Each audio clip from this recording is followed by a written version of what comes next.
শেখ মুজিব স্বাধীনতা ঘোষণা করে নাই। শেখ মুজিব পাকিস্তানিদের হাতে আত্মসমর্পণ করেছিল। জামাতকে যদি ছোট ছোট তুচ্ছ কারণের জন্য তাদের নিবন্ধন বাতিল করা যায়, আমাদের হাজার ছেলে মেয়েদেরকে হত্যা করার জন্য 15 বছর আরো কয়েক হাজার গুম করার জন্য তাদেরটা কেন বাতিল হবে না? স্বাধীনতার কোনো মূল্য নেই।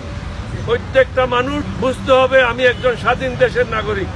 8ই আগস্ট একটা প্রেস কনফারেন্সের মাধ্যমে আমি 30টা প্রস্তাব দিয়েছিলাম সরকারের এই অন্তর্বর্তীকালীন সরকারকে, এবং 17ই আগস্ট 38টি প্রস্তাব দিয়েছিলাম। আজকে প্রস্তাব দিয়েছি 15টি নতুনভাবে, সর্বমোট 83টি প্রস্তাব। এই 83টি প্রস্তাব ওনারা যদি ভালোভাবে গ্রহণ করেন তাহলে একটা পরিচ্ছন্ন সরকার বাংলাদেশের সামনে আপনারা পাবেন। এখানে সাধারণ মানুষের দুঃখ দুর্দশা আর থাকবে না, দুর্নীতিমুক্ত বাংলাদেশ হবে।